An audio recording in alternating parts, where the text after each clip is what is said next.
Hey, hey, this is Susie. Welcome to Membership Momentum. Today is all about my first year running a membership. I'm the CEO at Her Business, and for 26 years now, I've had a membership-based business, which means that it's a business model where every single month, members are making a payment to be part of the membership in exchange for getting support and help, in my instance, to help them grow and scale a business, to get them to that 5-figure business when they're first starting out, to that 6-figure business, to then that high 6-figure business and beyond.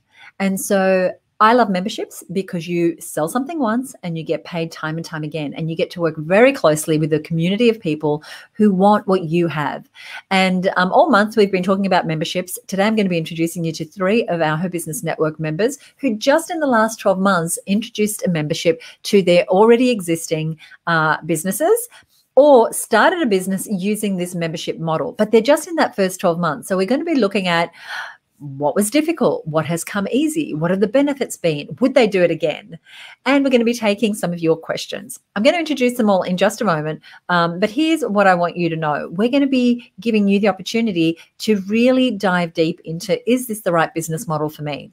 And you're going to hear us talk about the ability for memberships to help you get closer to your ideal clients, to leverage your time so that you're not exchanging your time for money, to give you reliable, repeatable revenue every single month. But it's not all easy sailing, or smooth sailing rather, as you're going to hear. And it does take really choosing to make a commitment to growing a membership. Now, some of you may have heard the 0 to 1,000 members, the $0 to $1 million memberships. We're talking here to people who are just starting out, who are just taking those first steps to creating this reliable revenue. So this is really, really great if you're there and you're considering that membership might be the right thing for you. Good morning, Felicity from Broome. Felicity is one of our wonderful members. Welcome, welcome, welcome. The other thing that you are going to hear me talk about is this guy. This guy is Stu McLaren. He's the creator of the Tribe Experience, which is the name of his Tribe course, which is open for enrollments right now. All 3 of our guests here today have taken part in this course. And so if you're thinking about taking this course, which I hope you are, then you're going to be listening in to the benefits of taking part in this program. And a little later on, I'm also going to be telling you about how the course has impacted me. And also a special bonus that we've created for those of you who are going to join Tribe as part of the Her Business group, because we've built in over $1,800 worth of additional value for you and additional coaching and support when you join using the Her Business link, which we're going to be giving you a little later on. Alrighty, so this is Tribe. This is now on. If you do want to join, you just want to head over to herbusinesstribe.com. Maybe you came here thinking, I know I want to do Tribe. I'm just tuning in just to make sure. This is the URL that you want to go to get all the fabulous bonuses. All right, more about that later. So what I want to do now is introduce you to today's panel. I'm going to talk about them very, very quickly, and then I'm going to bring them on. So these 3 women are very near and dear to me. They're part of our Her Business Network, and they all have memberships. So this is Kristy-Lee Billet, and she helps business owners grow their business by harnessing the power of their people. And she does this through a number of different human resource solutions. Most recently, she added the Your People Powered Business membership. So if you employ staff and you want to make sure that you're doing all the right things as far as legislation goes, and you really understand that the power in your business growth is the power of your team, then she's where you can gain the knowledge and the tools and the resources to do anything you need to do with handling your team. So she's going to be talking about that membership. Our next panelist here, so I've got screens going all over the place, is Kat Madsen, a dear friend of mine. We've been friends and colleagues for many, many years. And she teaches business owners, this is really cool, and professionals who get nervous or who waffle or tongue-tied when speaking in public, how to speak with authority, how to speak with confidence, how to speak more clearly. Why? So that you can either advance your career, or, as will be the case in you, if you're a business owner listening, is how do you use that in your own business to make more of an impact, to get your message out to more people in a way that has them really listen in to your message. And she does that with her Impactful Presenters membership. And our third wonderful guest here is Prue Saxby from the Grant Writing Academy. So this is a very specialist niche type of membership. Again, only started in the last year. And so she helps people create grant applications that brings money into their organization, whether you're a not-for-profit or whether you're a for-profit business. But it's when you do that grant application, how do you end up in the yes pile when it comes to authorizing that money to come and flow to your business because you're expanding or you're developing your business in some way? So she's going to be talking to us about that. As I mentioned, we are going to be taking questions. So what do you do if you have a question? You just go ahead and pop it in comments wherever you are watching, whether you are watching us inside the members Facebook group, whether you are on anywhere, wherever you are, there'll be a place to ask a comment. Now, of course, if you're watching the replay, you've missed that opportunity, but just, let us know if you've got any questions and we'll do our best to answer them. Of course, we won't be able to answer them in real time. And what I'll do with the questions is one of the team will be gathering those for me and we will answer those at the end. But if your question is timely, right on the topic we're talking about at that moment, then we'll answer that right there and then. All right, let me go ahead and bring on our guests. Hello, hello. Hi. All right. Now, we've done a sound check, so I know they can all hear me. And I've done a little bit of an introduction to them. But let's go ahead and hear from Kat first. Tell us, what was going on in your life that made membership a good fit for you or an addition to the mix of all the other things that you do out there in the world? Thanks, Susie, and hello, everyone. It's really quite fabulous to be here. What was going on for me at the time was that I was wrapping up a role in full-time employment that I had wanted to actually wrap up for a while, but I didn't have the financial security to do it. And so I'd been kind of already thinking, how do I develop a side hustle? How do I develop a business? How do I develop a recurring income stream that can leverage my passion, that will never, ever, ever have me again in a position where I can't make decisions that support me? And as it turned out, the timing was perfect. Susie, you started talking about Tribe. It was becoming very clear that I was about to be made redundant. So, the timing was perfect. And for me, it was all about how do I actually do what I love to do in a way that I didn't have to strangle it by making it my full-time gig, because that's always been one of my challenges. But still, how do I drive impact and change people's lives? Right, and bring in another revenue stream, right? Exactly. Yeah, very, very good. What was going on in your business, Kristy-Lee, when you decided to start your People Powered membership? Oh, hi, everyone. It's great to be here, firstly. Susie, I've had an idea of what is now a membership, but I didn't know it was a membership for at least 5 years. I had this idea, this knowledge that I needed to create some more consistent revenue, because I've had my business for 15 years and it was entirely reliant on either me or one of my team swapping time for money. And that's not particularly scalable. It's scalable to an extent, and I didn't love that business model. So I had this concept, but I had no idea how to actually make it happen, bring it to fruition, structure it, whether anyone would buy it. So it had been sort of swimming around, and then I became aware of Tribe the year before I joined, and I thought this is the solution. And then last year I jumped straight in. Love it. Love it. So you've been thinking about this idea, how do I bring in more recurring revenue in my business? I'm serving people one-on-one, I'm helping them with their teams, but I'm not doing the best to leverage my time and energy. And then the timing was right for you. Perfect. And Prue, what about you? Because again, you're an established business owner, but this is a new thing for you. Yeah, so I've been going for about 6 years. I have my company, and I got to the stage where people were ringing for me to write grants, and I really was starting to get quite stressed because it always involves deadlines, and I just couldn't take any more. I'd tried using a couple of other grant writers to do work, for me, but at the end of the day with grants, you've really got to have, and I expect a really high quality. And I was finding that their sort of work wasn't up to scratch. And because the client's relying on us to have a really good chance at getting in the yes pile, I was still having to check everything or redo it, and it just wasn't feasible. So the membership idea allowed me to think, well, it's time to actually stop helping people directly. And now it's time to teach other people to write the grants for themselves, because there's quite a few reasons that's really important.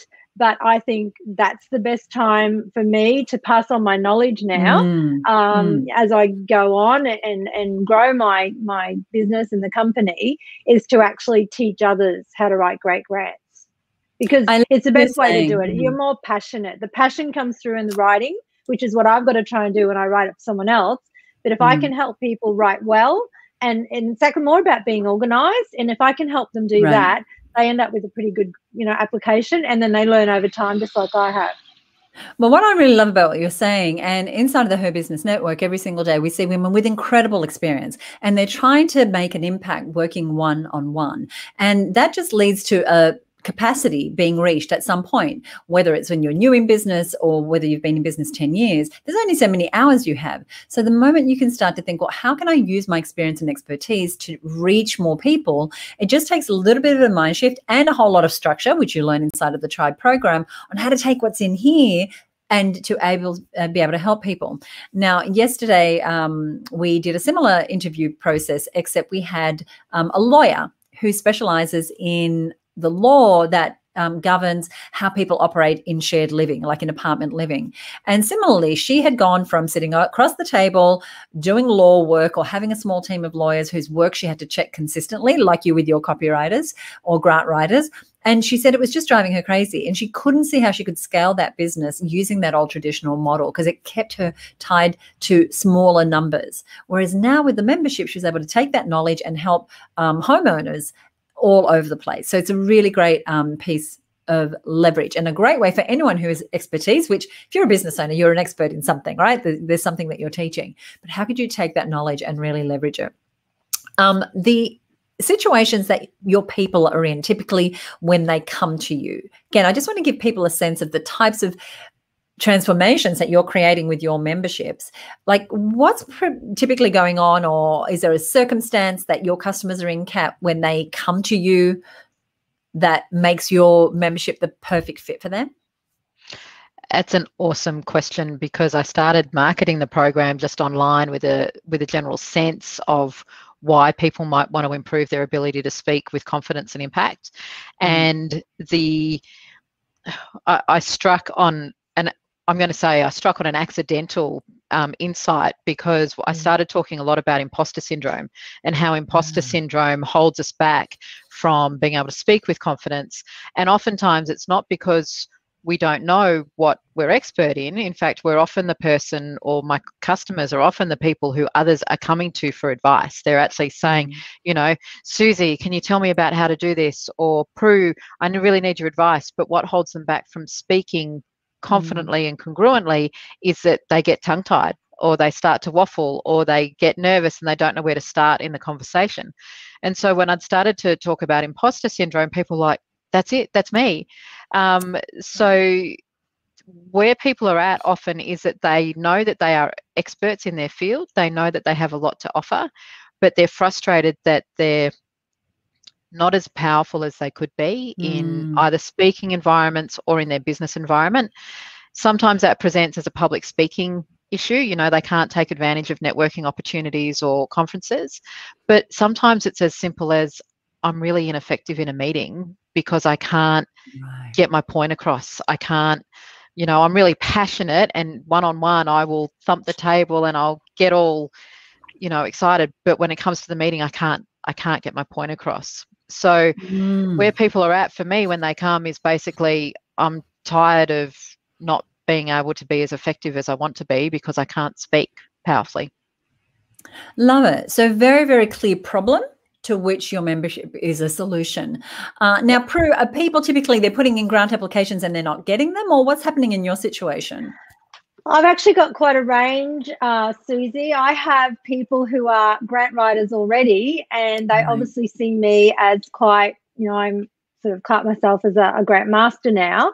So they see me as something, I guess, in a way to look up to. Because I have, I've had $46 million in grants in the last 4 years that I've personally written. And so I guess, they see me as learning from me. They're the ones that are quite experienced grant writers, all the way down to people who haven't put anything in. And so this is a brand new start for them. So quite a range. And they're across business all the way through to nonprofits and little tiny sporting groups in communities, and non-for-profit, little tiny organisation, incorporated groups. So it's quite a big range. And that's probably one of the things that I'm conscious about, is when I have guest speakers on, is sort of managing that range of ability. But it seems to be going really well. Great. And Kristy-Lee, what sort of strife are business owners in when they come to you? Yeah, that's pretty accurate. Most people will come to me when there's a problem. So either they've found themselves in hot water with the Fair Work Commission, or that something's gone wrong with one of their team members and they don't know how to get out of it. And most often it's because they just don't know how to manage that situation around the communication piece of it. But sometimes it's also about the law and the legislation and not really understanding how to be compliant, and they don't want to get in trouble, so they want to do it right. So the majority are coming to me in the first instance because they've got a problem with one of their team members that they can't solve. And then there's a few that also will come for support because they're growing their teams and they recognise that they need some support with that, and so they're happy to either outsource or get help. Very good. And as a business owner who's grown teams in multiple countries, and at one point we had 45 staff across 3 countries, and it just becomes like it can get away from you. And as business owners managing a team, and especially worrying about am I doing the right thing or not from a legal perspective, is not what we want to be doing every single day. And when we don't have the capacity to have a human resources person, like when I had 45 people, I had 2 human resource people. But for most of us, we don't have that size team. And so how do we make sure that we're not only doing it not to get in trouble, but that we're doing it to empower our people, we're hiring the right people, we're making the right decisions when it comes to growing our team. So very, very good. I wanted to share just a couple of things. I can see some comments have come up. Yelda from A Sense of Style. I know Yelda because she's part of our mastermind. She says, thanks for hosting this session, Susie and ladies. Was thinking about joining Stu McLaren's tribe, so this will give me some more insights what it could mean for my business. Great. So Yelda, as we're going along, if you've got questions, be sure to go ahead and just ask what they are specifically, and we'll get those to you. And if you are watching and you're thinking, look, I already know I want to do tribe, I just want to get a few more pointers, this is where you want to go. You want to go to herbusinesstribe.com, because when you use this link, you're going to get the additional bonuses that I'll talk about a little bit later on. Alrighty. So what were your hesitations when you were launching the membership? Prue, did you have any hesitations? Hesitations to do a membership, or correct? Yeah. Okay. No, to me, it was sort of like this was where I needed to be to make a change. To me, it was an opportunity I had to try. It's a lot of work, obviously, but I love the process. I love having the membership. The members are great. You know, they're not everybody's, you know, very interactive. There's some that are lots interactive and some don't. They don't actually interact at all. They'll actually send me private emails saying, this is why I'm not you know, like, it's really quite cute. And but the buoyancy, I guess, is that when you do get comments, they're always, you know, they're starting to actually interact and answer each other, which is fairly new. Like, we've been going 6 months, and some of the members that were started with me in October, now I've got my new membership because I only finished it a couple of weeks ago. They're actually welcoming the new members coming in, which is sort of like it's new for them. So, yeah. Well, what's interesting about what you're saying there is that that the community starts to be part of your leverage as well. And so the members do start to help each other. I see this every single day inside of Her Business. A member will ask a question and I don't even need to go in there most of the time because they're all kind of working on similar things at the same time. They're all putting in grant applications, or they're booking their next TED Talk, or they're hiring or firing, or everything in between. And so they can support each other as well. Did you have any hesitations, Kat, because I know you've got family commitments, you've got a full-time job. Were you kind of teetering on the edge? Do I do this? Do I not do this? Yeah, totally. I had 2 hesitations. First of all, one of my hesitations was that a lot of the membership models that I've seen can almost look quite tacky. You know, like, so I was actually concerned. So how do I do something part-time? How do I do something that's small? How do I do something that doesn't use up 100 hours of my week and still look quality and not look like one of those, you know, salespeople, you know, not look like one of those Instagram ads that pop up in your feed going, you too can have all of this. So my hesitation was, creating a model that was still authentic and still genuine to me. The second one was very much not overwhelming myself. I'm very good at starting things, very good at starting things bigger than they ever need to be, and not so crash hot at then looking after myself in the process. So yeah, and that continues to be a challenge actually. But it was, yeah, the reluctance or the resistance in starting was, it's all good and well while I'm in a transition phase, but what happens when I'm back into my next big thing? Yeah, great. And so Yvonne's saying that's exactly what I'm wondering. Yeah, good. And so on that hesitation, I know, Kristy-Lee, you said, you'd had this idea for 5 years. When it came to saying, okay, I'm going to do Tribe, I'm actually going to launch this membership, were there any hesitations, or were you just ready to go at that point? There wasn't hesitations in terms of me knowing this is the model I wanted to use, but there were certainly hesitations in not really knowing whether this was right for my market, because there wasn't anything like this around. I couldn't compare anything like for like to say, okay, this is working, this isn't working. So there were hesitations in knowing whether there was going to be an appetite for it, certainly. Very good. Someone, I think it's Yvonne again, says, what is the time commitment for Tribe? I just want to answer that before we go on with the rest of our panelist questions. And here's what I heard. I don't know the exact weeks, but it's modules. And so each module, the first one will be foundation, the other one will be marketing, the other one will be retention. There'll be all different aspects of choosing your membership model. Like Kat said, you want to choose a model that suits you. And that includes determining what type of model. And Stu explains the different types of models. And you can make it whatever you want, but he gives you some really good examples of, hey, this industry, this is a good model. If this is what you're trying to achieve, this is a good model. And then the way that the course runs, all the sessions are pre-recorded. And so you get to keep the course for as long as you need it. So if you are just starting out now, then you can do the foundation part. But if you're not going to be marketing until 3 months later, you've still got the information. But as the course rolls on, you get all the information. You get daily input from him via Facebook Lives, giving you where he can answer your questions. But you get so many resources. There's downloads and there's scripts and what do I say when I want to launch.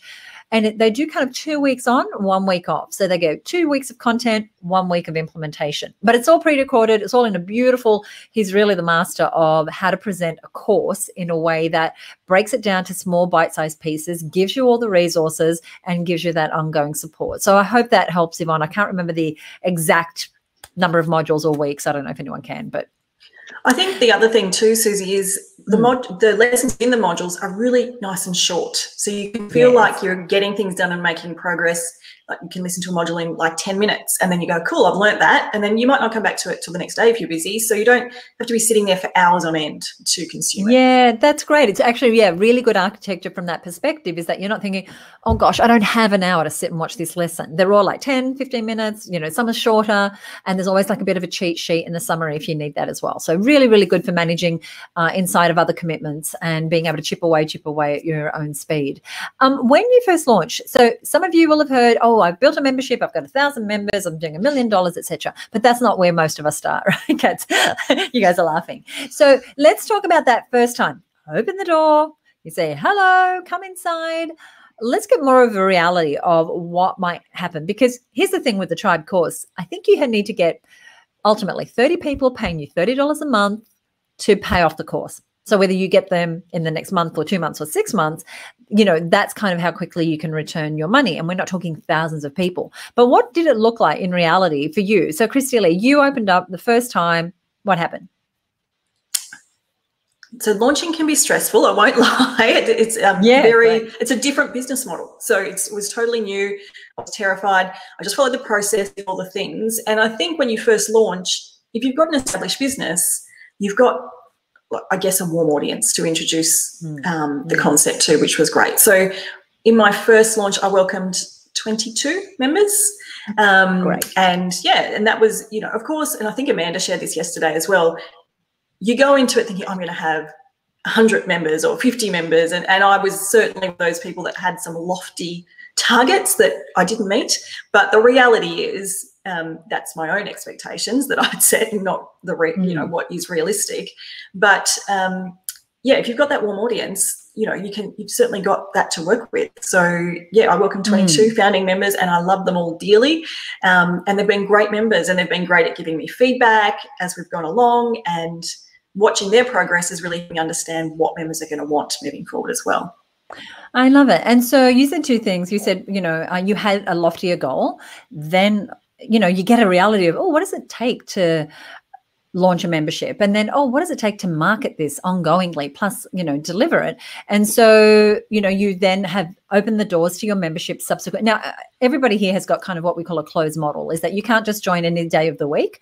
You join at particular times of the year when they have the capacity or when they want to welcome new people. And at one point we went for 18 months without opening the doors of our membership because we were rebuilding it in the background. But now we open about 3, maybe 4 times a year. And so Kristy-Lee, so there's the 22 people, you love them, they've continued to be great customers and members. What does that start make possible for you in your business?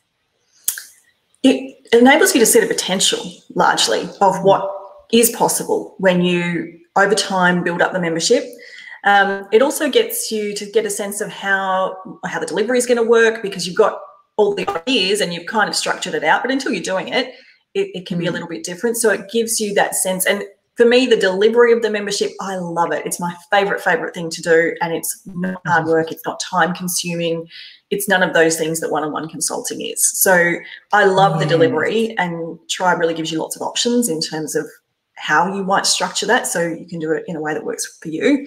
But it's just giving me that sense of what members actually want, because the things I thought they wanted in the membership, like loads of documents and templates and resources, is not what they mainly want in the membership. So until you've got those members, you don't know. It's purely guesswork. So those initial members are gold in terms of helping you form up what the future is going to look like.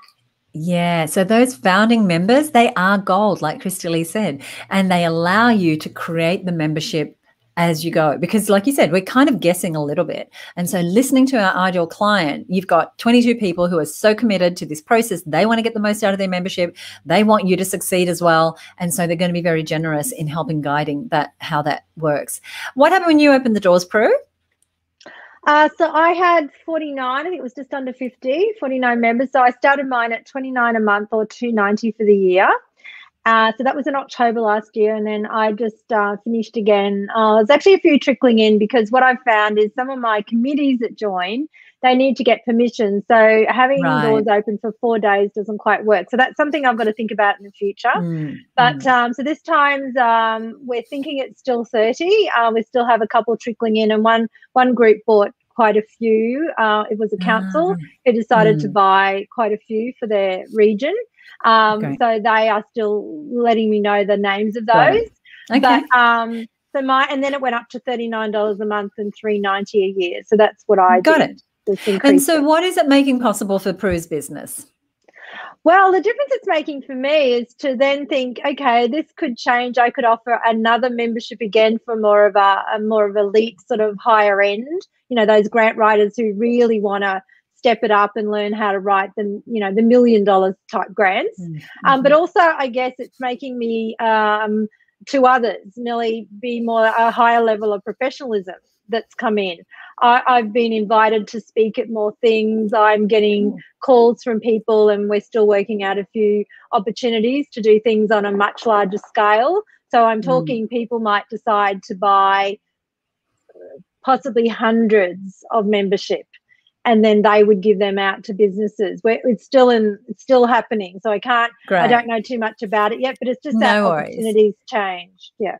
I love it. And yesterday Amanda was saying how, she's out there doing public speaking. And so that opportunity now, she's not only earning the fee for the public speaking, but she also gets the opportunity to say, hey, and for you for a few days, I'm going to make this opportunity available to you to join your Strata Property membership. And so it's just changed what used to be sitting across the table doing legal work, a totally different ball game for her. Kat, tell us about your first members. How did that go? So my first members, I did a founding member launch and opened to 20 people. I was charging $37 a month, or $360 for the year for that. That cohort are about to finish, if you like, that first 12 months of drip content, which was the model. And then I've opened another membership since then. That only welcomed 5, which taught me some really valuable lessons around the accidental marketing I'd done first time round was actually far more powerful than the deliberate marketing that I'd done in the second time. So that was a valuable insight. And similar to Prue, I've now got some inquiries from corporate partners around accessing the program for their staff. So I know, very good. I know, and that's a gobsmacking game changer in a lot of respects. So just figuring out how to take the membership model into a corporate environment, and because of the way that I've set it up, it's actually really easy to do, even though I'm flat chat with the day job. It's just packaging it up and white labeling it. So that's pretty cool. Yeah, very, very cool. See, these doors of opportunity come because now what you don't realize is when you have a membership and you have a community of buyers, it just leverages your authority in your industry, with your peers, with brands. Very, very powerful. We do have a couple of questions. I'm going to ask them now because I think that these are sort of in line with the conversation we're having right now. Let me come to Louise, and feel free, gorgeous panelists, to pipe in here. So Louise, I know that she works within large corporations to help leaders create incredible teams. I wonder about appetite for my market too. I can totally see the value of membership and wonder if I have enough ducks in a row to make it work for me right now. I'm curious, but I'm seeing this as a valuable learning, but a distraction from other business activities, question mark, question mark, question mark. My brain talking out loud. Love this conversation. Would anyone like to pipe in on that one? Yes. Louise, I didn't have any ducks lined up. She was duckless. No, I'm serious. And in some respects, it was the tribe program that actually not only lined up the ducks, but it actually found the pond that the ducks were swimming on. When I first signed up and kind of went, yeah, okay, I'm going to do tribe, I actually thought that I was going to do some kind of business coaching, business growth membership model. Right. And I couldn't land on that. That was too demanding on time and all that kind of stuff. And so as I went through the program and I understood the mindset behind the process and the marketing and, you know, how to structure the content, it occurred to me to do something that I'd wanted to do for ages, which was teach people how to speak and to present, because I've been doing that for 25 years and people always ask me the questions. And quite literally, I have a business now that I had never thought about having before, that it had never occurred to me before. So yeah, I started with no ducks. And not only did I find my ducks, but I got them all lined up and created a very, very viable business model that didn't exist before. I think to answer your other question too, Louise, around I'm wondering if this is a distraction, you will actually find that it supports your other business efforts anyway. I've been running my own businesses and consulting to businesses for 20 odd years, and this would easily be one of the best processes I've gone through to understand how to line everything up so that it can be less dependent on me. Create the content once, just keep regenerating it and so on. So if you're keen, I'd just be jumping in. Yeah, and Louise, as someone who I know, you go into corporations, and with the lockdowns, you know, that kind of put a halt to that. With some other things, you know, that life just happens. You haven't been able to do that. This is something that it's not passive income. I'm not going to pretend it's passive, but it's something that is stable and continues to bring in revenue and is highly leverageable. Prue, you were going to add something? Yeah, I was going to say, I don't know if I have my ducks lined up, excuse me, but what I guess I learned in the membership program, and of course, you know, I'm doing it again this year, and it's putting a whole new light on it doing this year. I started watching the sort of the pre-membership sort of information, and it's really helping me think about clearly what I'm doing as well. But what it did for me is probably stopped me from making really bad decisions. Like, as you realize you've got to scale, I already knew that. But then when I was listening to Stu and the whole thing about free stuff, you know, because I have my free grant writing academy, which I hadn't started. So I've got my free Facebook page now that is building numbers that will help next time, you know, I launch, and it's building all the time. And what I realized was, you do all that and you tell them what to do, but in your membership, you're telling them more how to do it. And he also teaches you about not teaching them from A to Z. You only teach them from A to B, which is also what we learned in the mastermind with the marketing mastermind with Susie. So it's sort of, when you're hearing it from more than one source, it really starts to sink in every time. And yeah, look, some ducks are never lined up. They're always flopped down like at the showgrounds, right? Because they're broken. These ducks are getting a run today. It's just the best thing I've ever done.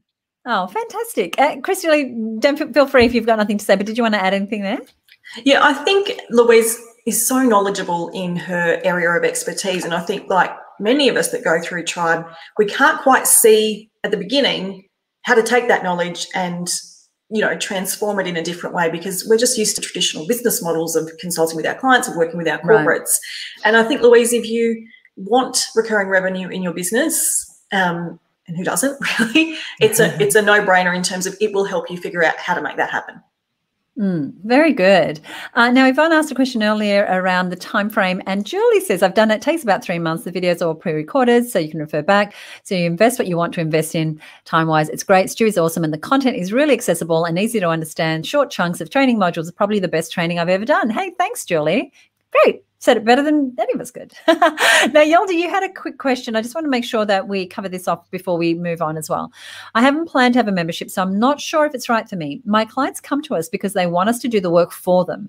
Not sure if the membership would cater to them, or will this expand my client base, and can I cater to the type of membership I offer? So it might just need a little rethink. And to give everyone a sense of what Yolda does, she does interior design. So interior design. And so she works with architects, she works with homeowners, she works with people to get a particular look and feel. And that includes, you know, how to construct things inside of their home. So, but she has this incredible experience on how to get a Hampton style home, or how to create, you know, a better looking, you know, boudoir, whatever it is. And I'm not articulating it very well, Yolda, but that's her area of knowledge, is how do you create beautiful spaces? And her aesthetic is incredible. So any thoughts, just top line thoughts, Kat or Kristy-Lee or Proof or Yolda? Yeah, I think I find myself in the same situation, in that clients come to me because they want me to do the work for them. And there still is an element of that, but there's, I guess many of my clients now have a bit of a hybrid model where they're members who will do a lot of the work in the membership, and then they'll top up and come to me for consulting advice on top of the membership, because of course I'm not doing one-on-one consulting inside the membership. But it means for them, the more basic stuff they put in the Facebook group, they get answered in the membership, and then they only come to me for, you know, the higher level stuff or the stuff they want me to do on their behalf. So it's a much better value option for them, but they can still tap in when they want to. So there's lots of potential to create more of a hybrid model, and there'll be clients that probably don't come and work with you now because they think it's outside of their budget, or all of those things, for you to do the work for them, that might get introduced to you and your services when you have a membership. Interesting point, because last month inside of the Her Business Network, we were talking about defining what your core offer is and then what your other upsells are. And so right now, your core offer, Yolda, is the actual high ticket, longer term projects that where you are working one-on-one. And what a membership does is, if you make it your core offer, just like Kristy-Lee's saying, the core offer is now the membership. She focuses on building that membership. She's still going to get those back-end sales, but it's going to be people who already know her, like her, trust her, understand the value in paying those higher fees. So it's just a different type of business model. It's a different type of business model. All right. Louise is saying, thank you, ladies. So appreciate your valuable comments. Time to back myself and go find ducks and ponds. Very, very good. And you want to go ahead and head over to herbusinesstribe.com. Doors do close on Friday, just before 5 p.m. Sydney time. And then you cannot get into the course after that for another year. And for some of you, that may be way too long to wait. So as I said, I don't want to paint it all being rosy. What have been the biggest challenges for you having the membership, and how have you sought support to overcome those challenges? Kat? Challenges were, first of all, as I was describing before, figuring out what would work in a membership.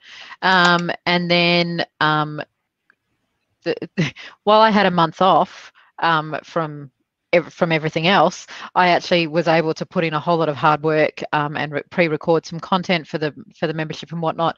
But then for some reason, I decided that I would launch in the same week that I started a new job. You know, that was just why not? Why not? So my challenge from that point has been balancing a full-time job, 2 teenage boys, and a membership where I place the pressure on myself to be delivering, full-time output into the membership, even though it turns out that's not what the members want or need. The other challenge that I've had is figuring out which of all of the different marketing techniques, platforms, processes are going to be the ones that work best for me. I've started the podcast. I had full intention to record those weekly. It's been a few weeks now. I had full intentions to send out weekly emails. It's been a lot of weeks now. But where I've turned to get that support has been officially and overtly has been into the Her Business Tribe group, where I come and ask you and this group what they're doing. Sometimes, actually, funnily enough, just watching what everyone else is doing has been enough for me. I'll just sit there and go, oh yeah, okay. I won't even need to ask the question. It's just that click of, oh yep, okay, I don't need to be flogging myself so hard, or that's a really clever idea. I've also been watching what my members use out of the membership, and so I've actually pulled back. It turns out that all that content that I created in that month off, that's all they want. They, I started putting in hot seats and live interaction sessions. 2 people would show up out of a total of 30, and so I was like, okay, I won't keep doing it. And they're all fine, well, beyond fine with that. It's not even oh, that's sad, the cat's not doing it anymore. It's just like, no, I just want to absorb the content. Gives me enough confidence to move in. So I think they've been my challenges. Yeah. And one of the things that Tribe, you'll hear Stu say, is that really people might come for the content, but then they tend to stay for the community and the ongoing support that they get. And as long as our members are seeing progress along the way, it's not about having to create a whole lot of new content. And so if you're thinking, oh, I don't have time to create libraries of things, like if you look at our membership, we've got a lot of content. We've also been around for 26 years. So that's why we have a lot of content. But when it comes to it, every single month, it's actually probably about 4 things that we're creating or co-creating with members or doing. And sometimes it's less than that, because it's just about having people have a place where they can get progress, tap into your expertise in a way that's leveraged, and be able to improve their lives, their backyard, their nutrition, their pool, whatever it is, and get those grants, whatever it is that they're trying to get. Challenges, Kristy-Lee? I think the challenge, similarly for me, has been around and still is around the marketing of the membership and knowing how to get the messaging right and building that audience and all of those things. Because when you launch, your founding members launch, there's a warm audience there. They're people that know you already. And so if you don't get the messaging perfectly, they'll either ask the question or they know enough. Where subsequent launches are certainly much more challenging, just in a different way. So there's different things to learn. The delivery of the membership, I don't find challenging at all. But like Kat, the things that I thought I needed to do, similarly, I don't have a lot of people turning up live. They might watch the replay and get loads of value. So I think it's often us that's putting the pressure on all these things we think we need to deliver, which is actually not what the members want or get value from. And I created, a Facebook group for my membership community thinking no one was actually going to interact, because HR and staffing problems are not necessarily something people want to share with each other, but it's super interactive and they're asking questions all the time. And I know some of them love that the most. So it's just sort of the challenges are figuring out what they want and just doubling down on that as well. Yeah, love it. And Prue, what have been the challenges since you started? October, right? Yeah, so October. So I decided to do 4 things because that's what Stu actually recommends. Not too much. If you give too much, that's people can drop out because they feel like they're overwhelmed with stuff. So I did the 4 things, which are I post all the items into the group, all the grants that are current. So they're just constantly coming in. So all they have to do is sit in front of the TV and scroll through their Facebook feed and they can see the grants. So that's one thing I do. Is that a challenge for you or no? What are the challenges? Well, the challenge is knowing how much is enough and stopping yourself from doing more. So that's what I've done. And also probably a challenge is me personally when you do lives, and some you'll have 8 or 10 turn up and some 2, and then the imposter syndrome fits in, as well as I'd agree with the others about the marketing. Constantly trying to worry about how to do marketing better. Are you doing enough? that is a challenge. Like it is quite, and which is, it's always a constant sort of concern. One of the things that I did an interview this morning with a woman who belongs to my mastermind, and she has a membership. She also does a course. And this year she had over 2,000 people in her course. And we were talking about how does she do that? How does she get 2,000 people in her course? And what I figured out is that she has a 5-month lead time. She has a 5-month lead time for each time she opens the course. And she has a membership and she has a mastermind. She has that kind of ecosystem. But sometimes we just don't give ourselves, I think, the chance to have a really great membership drive because we're squeezing it in between other things. And sometimes life happens. But I'm just going to encourage all of us and everybody listening here, for whatever you're marketing, whether it's a course, whether it's an in-store promotion, whether it's an e-commerce thing, to really, Stu calls it the runway, to really give yourself that runway and take that time to plan. Because, this is a lesson I keep having to learn myself as well. Like, I've got a promotion at the end of June. June's getting close. I'm thinking, I've got lots of time. And no, now is the time that I should be preparing for that. And so sometimes we create our own challenges just because of the structures that perhaps we're not following. If we look at Tribe and Stu McLaren, he launches that once a year. Come May 8th, he's going to tell you the date that he's going to open in April next year. And he's going to spend the next year warming up his audience for that launch. And the reason that I say that is that for all of you, whether you've launched a course or whether you're thinking of starting a membership, it's really about making the one thing, making the important. And if this is going to be your core offer, then how do you give it the altitude that it needs to get the attention for you to give yourself the grace to build the audience, to warm the people up, to do the marketing. And even if we're not great marketers, we get lots of great tips doing Tribe on how to market a membership, which is a little different to marketing a course and other things. But I just wanted to share that because really it was so enlightening for me when I heard Bonnie, her name is, speak this morning, and she took me through her 5-month timeline of what she does. I was like, holy moly. So anyway, that's a conversation for another time, and I'll post the link to the podcast when that comes out in the middle of June. But so we talked about big challenges, but what are the awesome things that you weren't expecting that have come out of having your membership already? Prue? I love the interaction. Like, I do lives like this on StreamYard. I do some in Zoom. So I do 2 Q&As and grant updates, and then the 1 tutorial every month. And then I give them a resource, and plus they have all the grants appearing in the feed. But just that interaction all the time. Like, I love going in there and seeing if there's questions for me to answer. I love having people live and just hearing their questions, and you realize that you don't need the imposter syndrome because when they ask them, I always know the answer. So I guess it's sort of nearly like it's a boost to yourself, plus it's just that lovely interaction in helping, help them on their grant writing progress. So I didn't expect to get such a buzz out of it. Love it. And, and I want to echo that because I find serving my members so much more fun than going out and marketing the membership. I love the interactions. I love the relationships. Everyone's eyes are going big. I love the relationships. And I don't know if that's a little more than my introvert nature, but it's just such a joy to work with people who are committed to you and you're committed to them. So I totally understand what you're saying, Prue. Now, before I come to you, Kristy-Lee, I'm just going to let our panelists know. A little earlier, I asked you if you had a question for any other panelist. We're going to go to that next. And so this is going to be really insightful for everyone watching, just to see what these other experienced membership owners want to know. What do they want to know from other membership owners? So we'll go to that in a second. But first, Kristy-Lee, what have you achieved or experienced that you weren't expecting?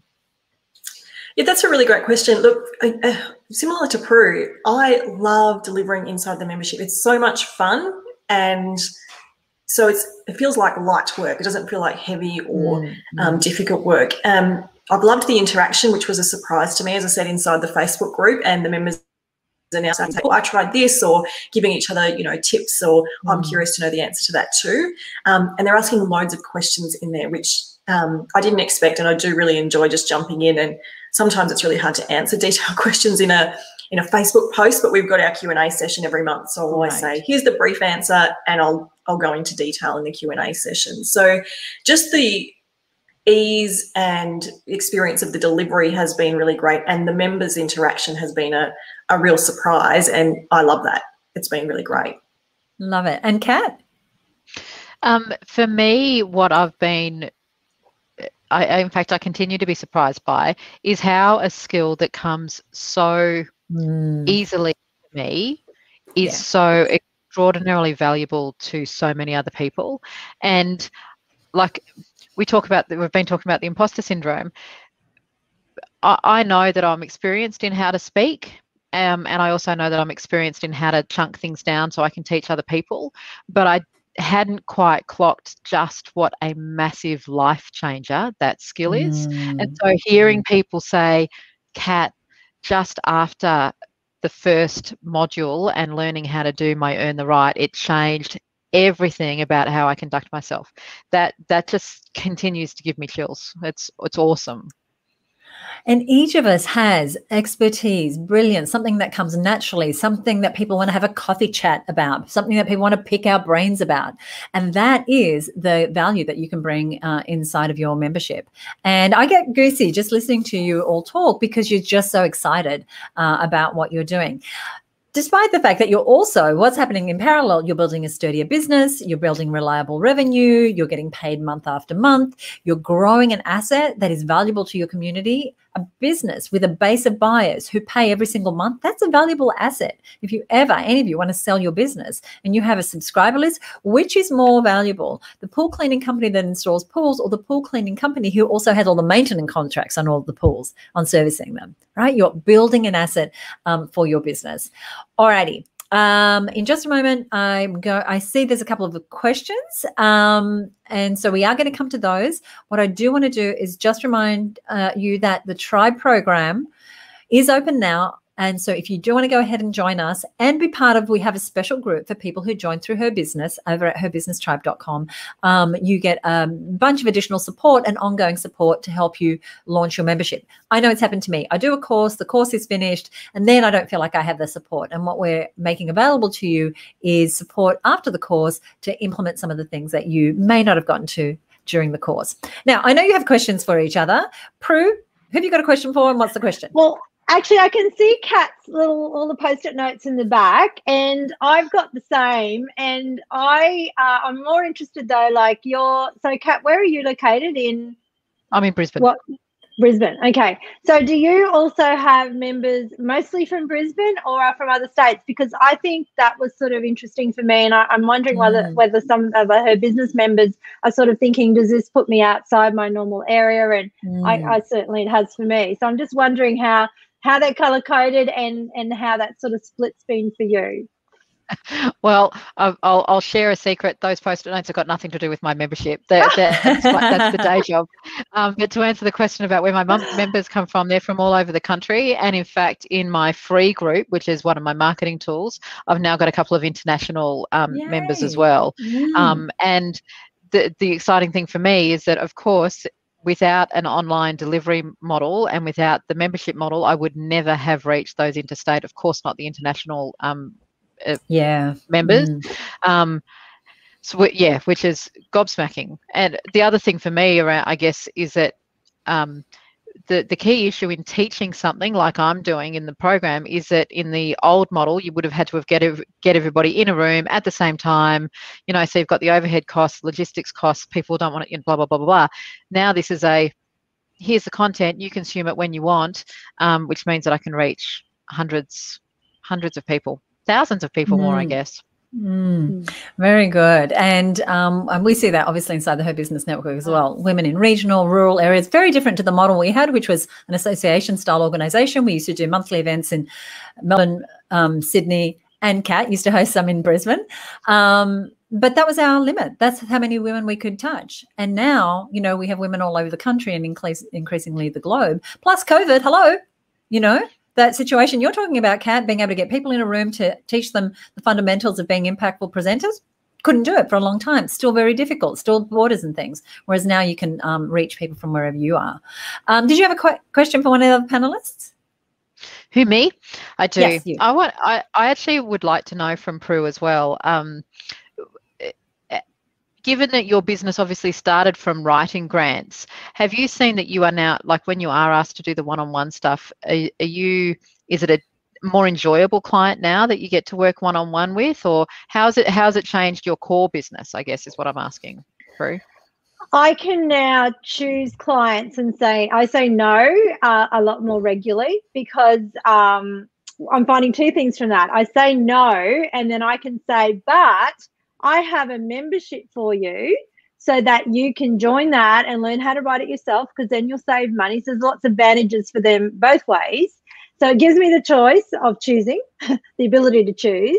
Plus it means that I can funnel them into the membership, or the free one first, the free group if they want to, or into the membership. And yeah, it is giving me that power to, as I said, be a bit more, you're sort of seen as in a different light in a way. People sort of think of you as another step up, which I really didn't expect from this, just the opportunity coming in. So it has changed a lot of things for me. And also that ability, you know, other states, you know, I always did have some clients from other states, but now they're coming into the membership. The word then gets around, right, as they go about their business. Yeah, it's just a totally different sort of business for me now. Kristy-Lee, I'm going to ask you a question, if that's okay with you. So I know that, you know, you had the first launch, you got the first group of people in, you've opened a couple of times, and you mentioned earlier that you'd struggled at times with thinking about the marketing. When you look at your business, say a year from now, having this membership, just say you're now going to be in the second year of membership, what are you most committed to? What are you most excited about with this, what is now, I guess, your core offer, or becoming your core offer? I'm excited about the potential in terms of having this kind of structure is scalable to any level, where no other business model that I've come across anyway, and I've tried a few different structures to scale the business, there's always a ceiling, there's always a limit. And in this case, there's no limit. So there's no, you know, whilst my technical knowledge is on Australian HR, a lot of what we talk about inside the membership is, you know, relevant, you know, it's around leadership and managing teams. So it's very relevant across the board. And I interestingly heard Amanda yesterday say the same thing, that her technical knowledge is on New South Wales strata law, but because the membership talks about so much more, she's got members from everywhere. So it really allows me to reach people all around Australia, and potentially, you know, in the future internationally, which would have never, ever been possible. And it's already allowed me to increase consulting rates, and ultimately for me, it's about saying, like Prue saying no to one-on-one consulting work unless I want to do it, and it's structured in a way that suits me and that works for me. So it's the sense of freedom that I'm most excited about. And that freedom that comes from moving away from exchanging your time for money. Absolutely. Yes. So powerful. Did you have a question for one of the panelists? Actually, I've got a question probably for both Kat and Prue, but we've spoken about the challenge with marketing after our founding members launch, and you know, the messaging and the runway and all those things. What are the strategies that you're using that you're finding works? I know, Prue, you've got your free Facebook group. Is that your main strategy moving forward? Yeah, I found when I did the math and the statistics behind this membership, probably about 95% came from the free group. So they had already gone through because I have about 1,600 on my mailing list. They had gone through that. They had already joined the Facebook group. And then about 98% then joined. Where they came from was joining there. So it's sort of been a really good strategy. I hadn't done that before, so I only started my free Facebook group in January. So I did start afresh from my database, and then obviously I'm trying to build, you know, strategy to get more people into both of those, you know, into that funnel really. So that's really the strategy, is focusing on the way to build the size of those, so that then you get more of a, you know, people coming into the paid membership because of those strategies. So that's the main thing. And just getting those huge influencer type, where those big numbers could come in, is really where I've got to focus on, because there's so many other states and territories out there, because most of my members, probably about 90% are Queensland, and so great potential for me to scale. Huge. Absolutely. Yeah, and the Facebook is a really great way for people to get to know, like, and trust you, isn't it? In a really easy, you know, it's not as hard work, I guess. Yeah. No, and they actually react very different to the members. The members are a little bit more professional, I guess. And in the free group, it's a lot more lighter and happier, and they're sharing, and they love all the the interactive sort of stuff. And I do a lot more polls and things like that. So it's a totally different sort of vibe in a way, but I just let it develop the way it is. That's what they want. What about you, Kat? I'm still working out my perfect marketing funnel and my perfect marketing model. What actually worked, what went gangbusters for me in the founding members launch was, again, the accidental. It was a Her Business challenge of 31 days of Facebook Lives. So that discipline of having to go live every day to talk about speaking with impact worked really well. But what it did was it actually it worked like a mini challenge. So by the time I got to the end of that, people were like, yeah, I want more, I want more, I want more. So I actually think I need to do something like that again. Having said that, I'm noticing that I'm not getting the same traction on Facebook anymore for group members or for interaction. So that's why I'm looking at why I'm using the podcast, and I'm looking at either Instagram or LinkedIn as a primary kind of distribution platform, but still figuring it out. But it's very, I'm picking up on what Susie was saying before about her interview with Bonnie, that runway is the part that I keep ripping myself off on, because doing the sporadic little jump ins, I get a bit of momentum, but then it dies. So I need to map out something that's going to be a bit more consistent and a little bit more automated, because I don't have the time to be jumping in every day to be doing new stuff. Very, very good. Thank you. Great questions. Great questions. We have some great audience questions. I'm going to go to those right now, and then I will come back to the panelists. Actually, no, here's what I'm going to do. I'm going to very quickly tell you about Tribe. So I mentioned earlier that we've put together a bunch of bonuses. So I'm going to come back to our panelists and our questions in just a second. The doors are open now. He only opens once a year. You get in or you miss out. Basically, that's it. He moves on to other things and rolling out the program and, preparing for the next year.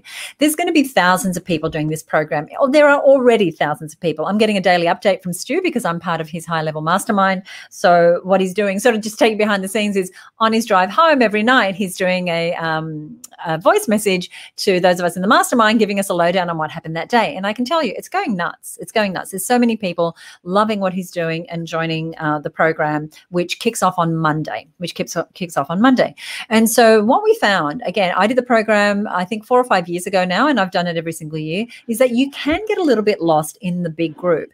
So what we decided to create for those who join using herbusinesstribe.com is a group that is just those who have joined using herbusinesstribe.com. Now, we've had that group now for a couple of years, and our panelists here today are part of that group, and it's part of the bonus that we're offering you when you join us as well. So you get to be part of the group, and that picture on that screen, I just want to tell you what this is. That wall, I was at Stu's office in Canada 1 year, and they had put Post-it notes with every single person's name on it, and they had this huge wall of all the people who had just joined. So it's a little different to our 22 or our 30 or our 50 or however many we're getting, but this is his this is his Tribe intake. But we have this intimate group of members and other people who have done the course through Her Business that we offer ongoing support. And that support means that for the months after you do the course, you still have a vibrant community of other business owners, other women business owners in 99% of the cases, who have also done Tribe, who you can spitball with, who you can exchange ideas with, who you can see what they're doing for their sales page or their Facebook group, etc.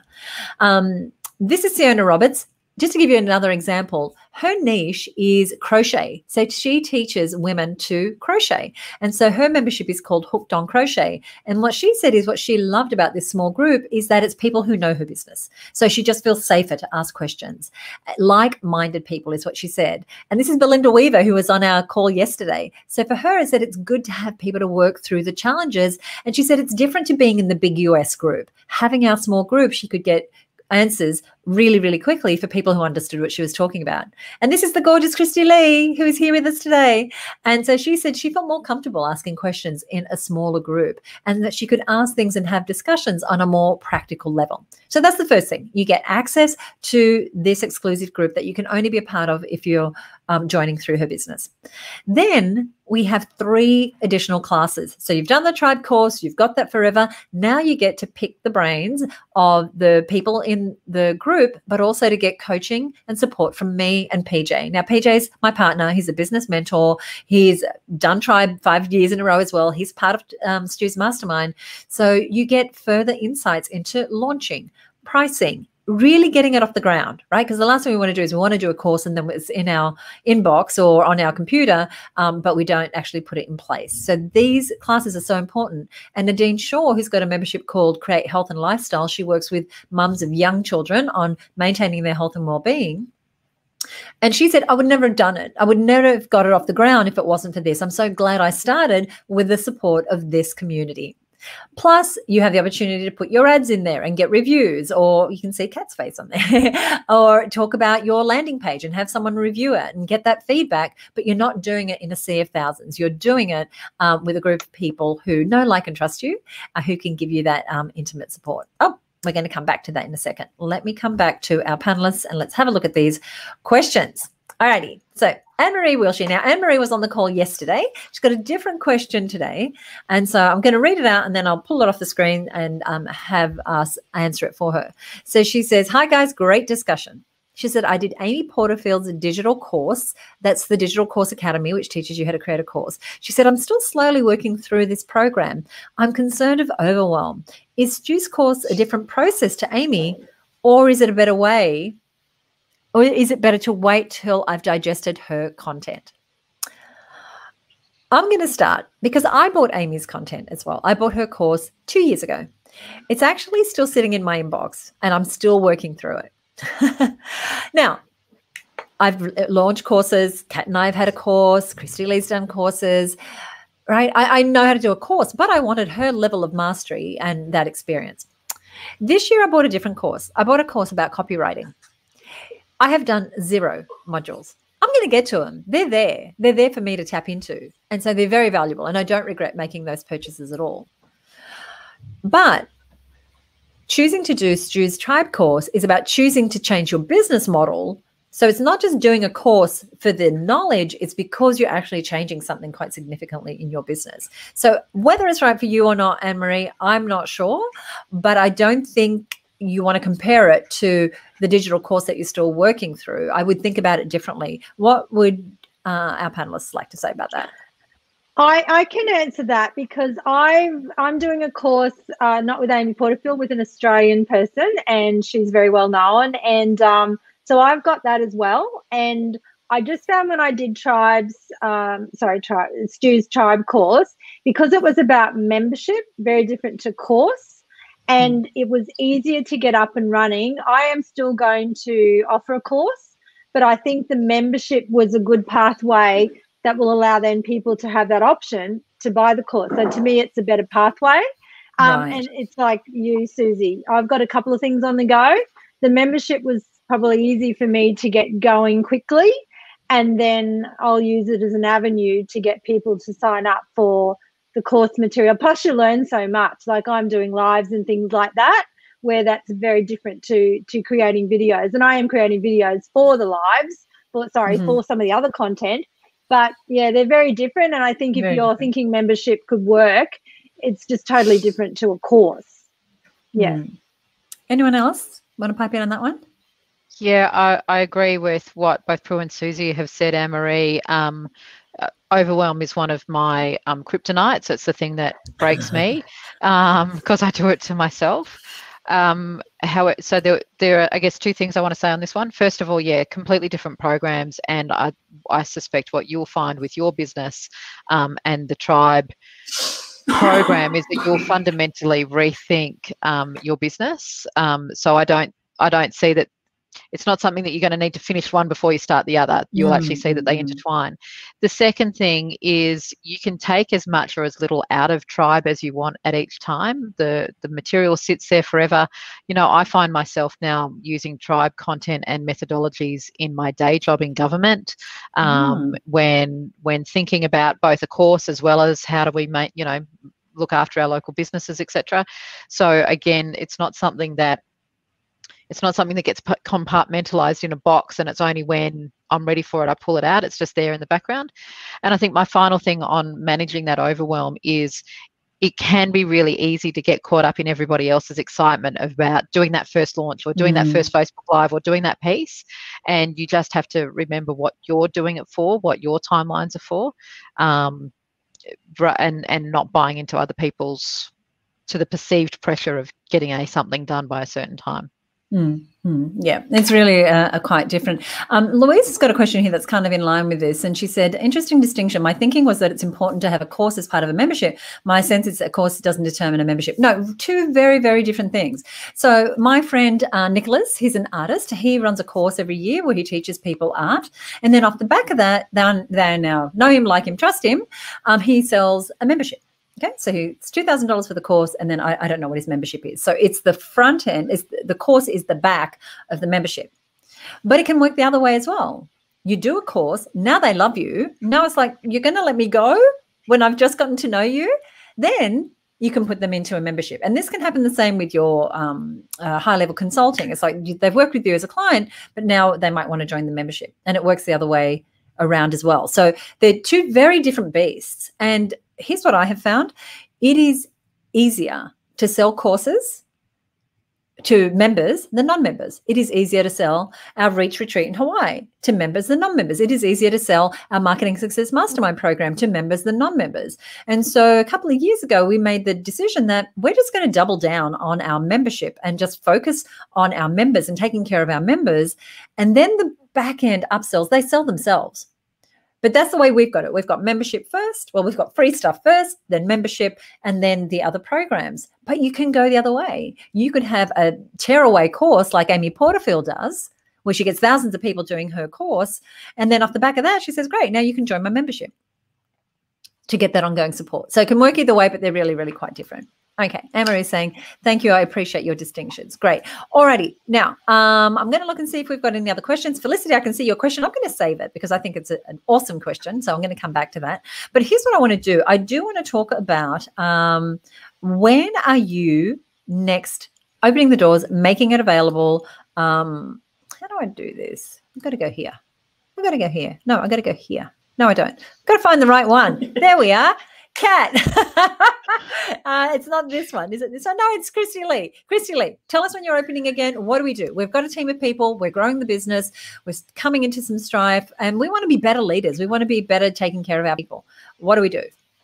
The thing to do right now is to head over to peoplepoweredbusiness.com.au and join the waitlist, because I will open the doors to the waitlist before I'm going to do my next big launch, because I'm going to have a longer runway this time and be a little kinder to myself on that front.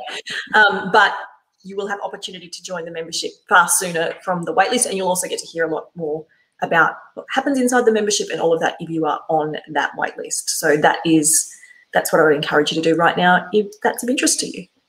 Great. And you will have heard the word waitlist. You might hear it again as I talk to the other members here, but that's the idea. They open the door, so they're not marketing membership all the time, buy my thing, buy my thing.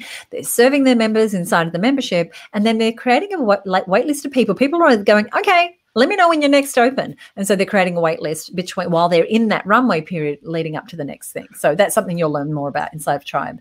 Oh, here we go. Kat, tell us about impactful presenters. How do we get more?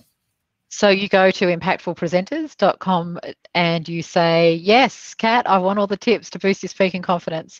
On the top of the page there, you will get immediately a little ebook that's got my top tips for calming your nerves and being a better presenter. And then you'll also get the details of the free Facebook group where I offer further tips and tricks, and there's buckets of video content and whatnot in there. My plan at this stage is to open again sometime, probably around August. Okay. I'm actually going to use this Tribe experience to refine a couple of my approaches and probably do a front-end course before launching into a different membership, but it doesn't matter. All the content is there. Like, you'll get access to the news as I launch at impactfulpresenters.com. Okay, that's impactfulpresenters.com. We're popping that link wherever you are watching this right now. You will find that link here below as well. And Prue, now you've just closed the doors to your membership, but tell us how we can get involved, because who doesn't love a bit of grant money? I know I do. Yeah, well, because we've, as I said, a lot of the people I've found this time, they just need a little bit more time to get permissions, because those that are in committees and stuff. So we're actually still onboarding a few of those. So if there's that link there, actually still has a landing page. I guess a little active, especially when I knew the Her Business thing was coming up. I thought I could let it just spin out a little bit longer. So you could still join at the moment.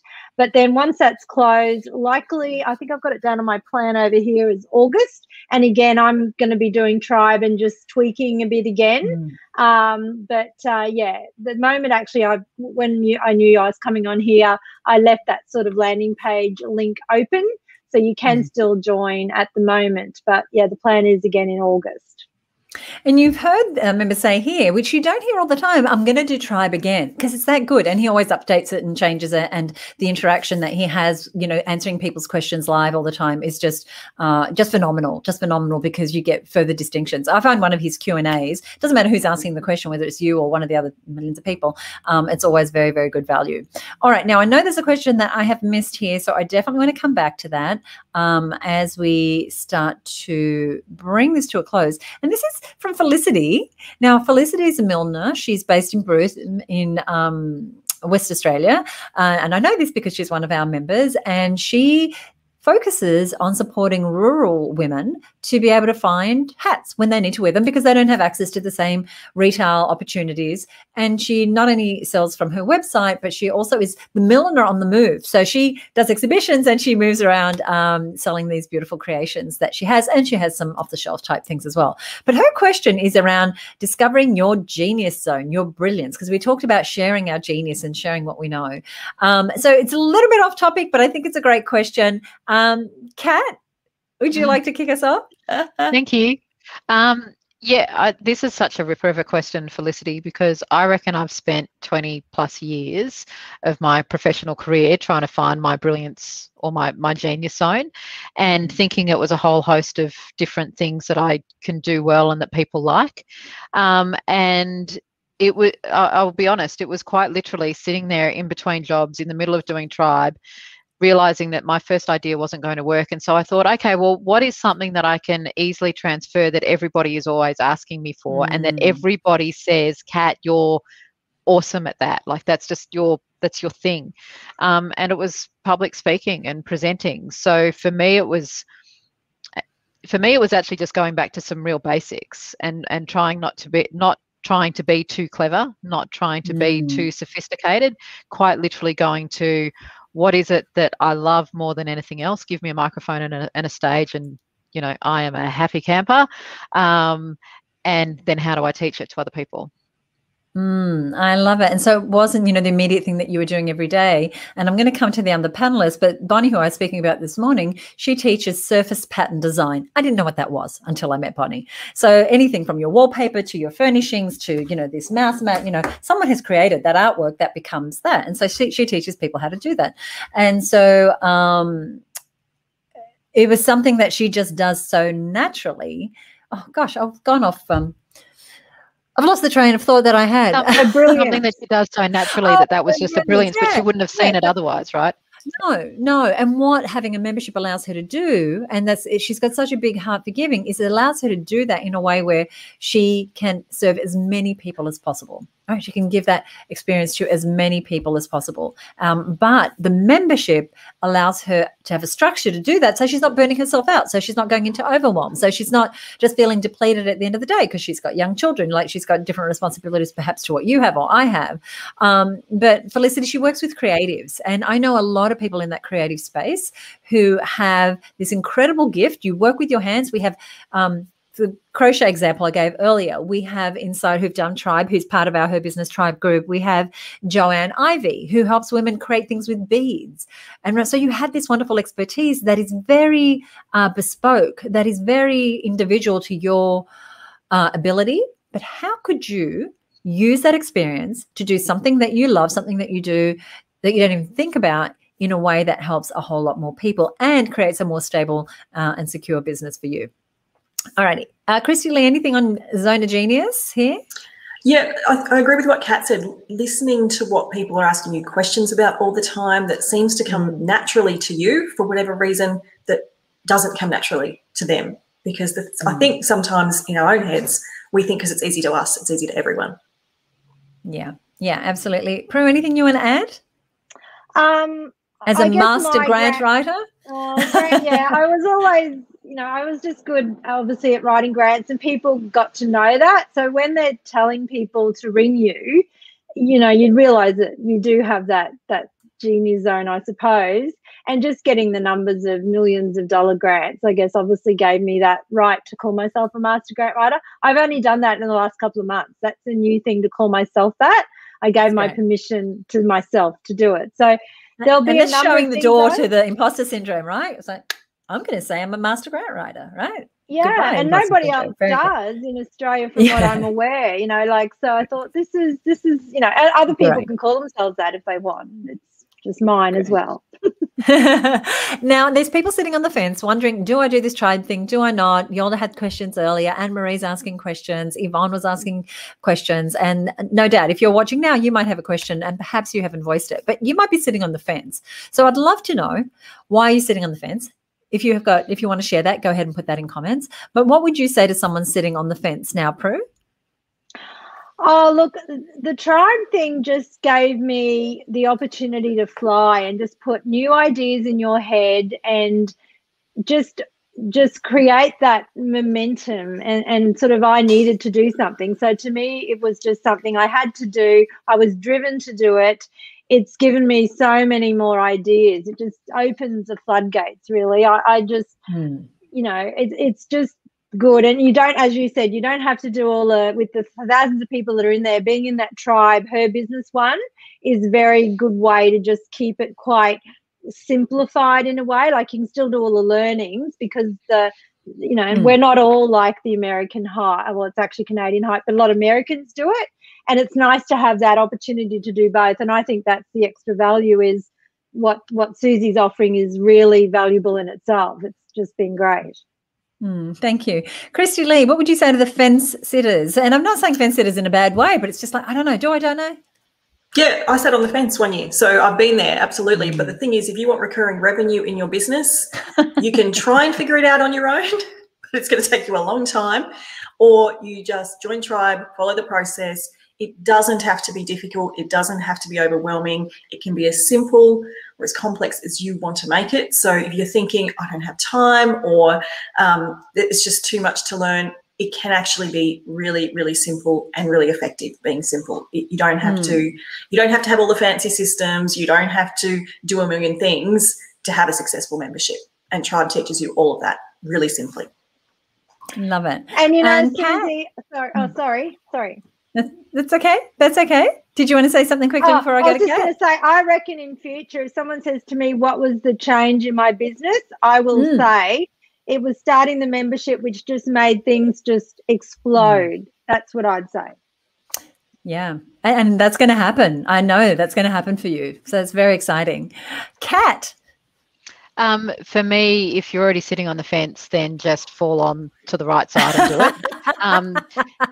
I mean, because when I started the conversation, I wasn't even on the fence. I was just looking for, what do I do next? And the tribe stuff started popping up, and I'm like, okay, that's got something interesting in it for me. Yeah, like Prue, Tribe has been an absolute game changer for me. I've done so many professional and personal development courses, and Tribe has been the absolute game changer.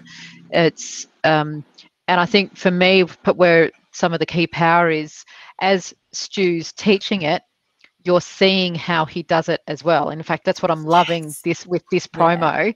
I'm loving watching every single tactic that he teaches, and I'm like, so that's how that works. Yeah, I see how that works. So it's a really deeply embedded learning experience that then becomes quite easy to implement. So I honestly can't recommend Tribe highly enough. I honestly can't. It's been the best. And for me, it was an investment in myself. It actually wasn't an investment in my business, because I didn't have a business when I started. So it's the best investment I've ever made. Love it. Oh my gosh, I couldn't have said that better. And I've had a membership, as I said, for 20-something years, but it was only 5 years ago that I did Tribe. And to be really honest, at the time, I was tired of membership. I had this open door. We were promoting every single month. What are we offering? How are we getting people in? And there was so much about how we structure the membership, what we offer inside the membership, when we're open, when we're closed, what our messaging in, who we're for and who we're trying to attract. All that became crystal clear by going through Tribe and going through Tribe again and having access to everything from the scripts he gives you on how to market to watching, like Kat said, watching how he's doing it. You know, if you're thinking of starting a course, you want to do a course that is world class so you can see how to do an amazing course and really understanding all the things of membership. Because it's not just the attracting people. How do you keep them? And then what do you do inside your membership? How much content is too much? There's so much there. Felicia's saying, love your feedback, ladies. Love what you all do. Thank you. I want to thank you all so much for watching. I want to thank our panelists here. I want to encourage you and just echo what they said. Like, I don't get behind many things, not in this way, but I get behind Tribe each year because I see the difference it makes, not only to my own business, but to the members who have done this. I see your businesses go from 5 to 6 to 7 figures and beyond. I see you go from exchanging your time for money to having stable revenue streams. I see you going from feeling like you're making this much of an impact to knowing that you're impacting so many more people. And I couldn't be more excited for you. Kat, Prue, Kristy-Lee, I am. I'm just so excited for where you're going to go with this. And I just want to, I appreciate you. I thank you for being here. We're going to leave it there. Is there anything you want to say before we go? Kat? I just want to say thank you for holding the space for all of us, Susie, and for bringing an opportunity like Tribe to us. It would be really easy for someone in your position to just go, oh no, her business is enough.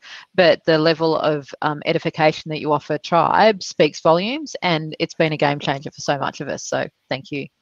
Thank you. Thank you. Kristy-Lee, anything you want to say as we wrap up? I just want to thank you, Susie, for having us here and for sharing this message with everyone that's listening, and all the members of the Her Business Tribe group for the support, the encouragement that we give each other. It's such a great group to be part of. So thank you. Thank you as well. And Prue, anything you'd like to leave us with? No, it's just been lovely to be part of this little group, and also to look forward to welcoming more people into the Her Business Tribe group as well, because again, it's more experience from whatever expertise that they have. So I look forward to having that as well. So it's just lovely to be part of it all. Great. Thank you so much. Thank you so much again for being my guest. Thank you so much for watching. We hope to see you inside of the Tribe program. We're going to be taking the course right alongside you. And then, of course, we'll have the additional support that we're offering. If you've got any questions at all, pop them below or contact our office and we'll be able to help you make the decision that's right for your business. So thank you all. Thanks again. We'll see you back here real soon. Bye for now.